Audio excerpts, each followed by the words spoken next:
Hello everyone, my name is Anthony Valdovinos and I am doing my presentation on psychopathy. Psychopathy and the psychopathic mind have recently become topics of high interest. This is because depictions of notorious serial murderers like Ted Bundy and Richard Ramirez have sparked this fascination with psychopaths and understanding why they commit the crimes they do. Netflix currently has TV shows like the Ted Bundy tapes, Mindhunter, and The Night Stalker, which follow the lives of several psychopaths and the crimes they commit. So, what exactly is psychopathy?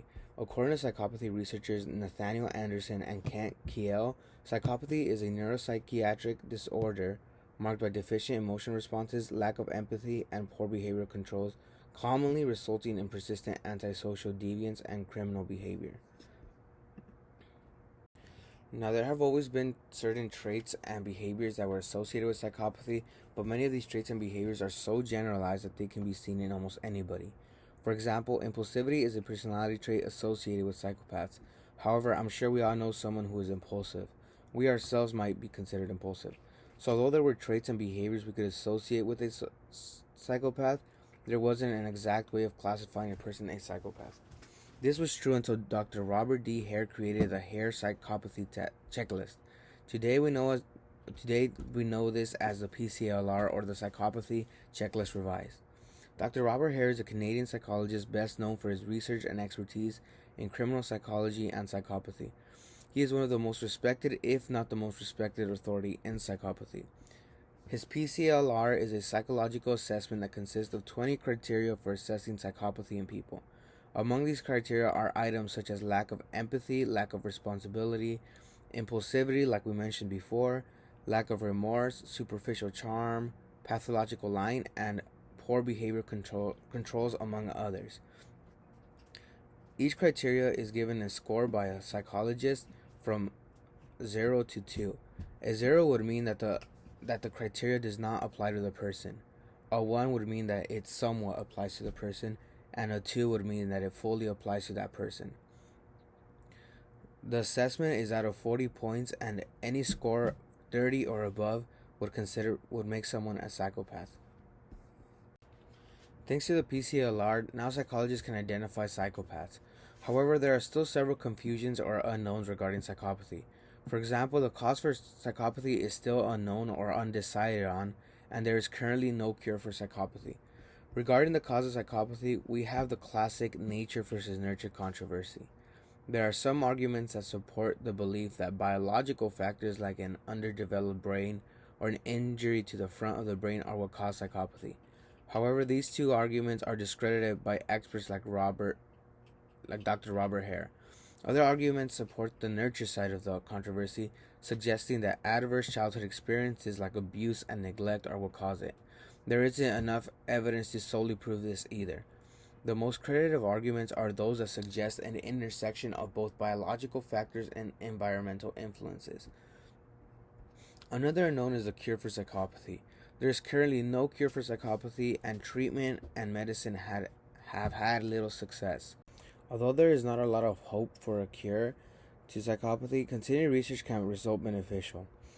Another confusion that is often made outside of experts is whether psychopaths are insane or not. Psychopaths may be considered insane because of the horrific actions they take. However, they are not necessarily legally insane. In his book Without Conscience, Dr. Robert Hare explains that psychopaths are not disoriented or out of touch with reality, but that they are instead rational and aware of what they are doing. Psychopaths are not considered legally insane because they are not suffering from hallucinations or delusions that are influencing their behavior. People suffering from schizophrenia do suffer hallucinations and delusions, so they may be considered insane and have an insanity defense made for them. However, not psychopaths. Another confusion that non-experts often make is confusing psychopathy with antisocial personality disorder. The problem with this is that people use antisocial personality disorder and psychopathy interchangeably. However, this is wrong. They are not the same. People suffering from antisocial personality disorder might have some personality traits or behaviors that are similar to psychopathy, like shallow affect or lack of responsibility. However, they are not all psychopaths. The confusion, according to research by Robert Hare, lies in that most psychopaths suffer from antisocial personality disorder. However, not all people suffering from antisocial personality disorder are psychopaths. The issue with this is that there are different legal implications for the two diagnoses. Psychopaths may receive the death penalty on a first-degree murder on the basis that they are psychopaths, meaning that they are cold-blooded, untreatable, remorseless, and are most certain to reoffend. However, people suffering from antisocial personality disorder have similar traits and behaviors but may not be as cold-blooded or may have more hopes in terms of treatment and are less likely to reoffend than psychopaths. Going back to what we know and what we don't know about psychopathy, the question comes up of how we know that psychopaths are in full touch with reality. We see this through research findings. A study done on prison inmates in the Netherlands tested for crime-related amnesia in psychopaths. The inmates took 3 self-reporting questionnaires, a PPI for psychotic features to make sure that the inmates were suffering from psychotic features, a reactive proactive aggression questionnaire to test what kind of aggression the psychopaths partook in during their crimes, and a structured inventory of malingered symptomatology to test for deception. 2 types of psychopaths were tested in this study: impulsive antisocial psychopaths and fearless dominant psychopaths. The results of this study showed that the psychopaths that were more impulsive and antisocial were more likely to have claims of amnesia, and those psychopaths that had proactive aggression were less likely to make claims of amnesia. Also, those who were claiming amnesia had a higher tendency to malinger amnesia according to the SIMS. The questionnaire that all the participants took in the beginning showed that those who claimed amnesia had a higher score for malingering amnesia.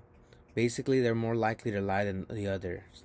Another study that proved that psychopaths are fully in touch with reality is a study that was done on psychopathic traits and the acceptance of white-collar crime among corporate psychopaths. Corporate psychopaths are the individuals who have psychopathic traits, however, are able to be successful in business and in corporate jobs. The study checked for acceptance of insider trading and accounting fraud. The study found that traits associated with corporate psychopaths were highly associated with the acceptance of white-collar crimes.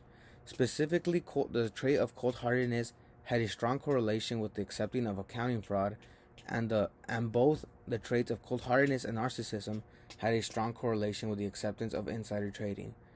This all comes together to show that psychopaths are fully in touch with reality, but also that they are very clever.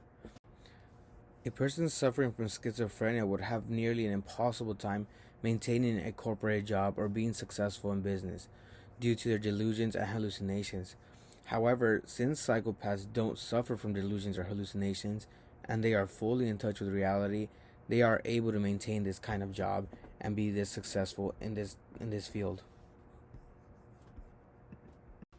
Another study found that the prevalence of psychopathic personality is 1% among the general public, but 50% of all serious crimes are done by male psychopaths. So what we have here is 1% of people committing 50% of all serious crimes. That means that if we found a treatment to reduce psychopathy or to cure psychopathy, then that would in turn mean that we would reduce violence significantly. There has been no cure or treatment that has successfully treated psychopaths or improved their condition.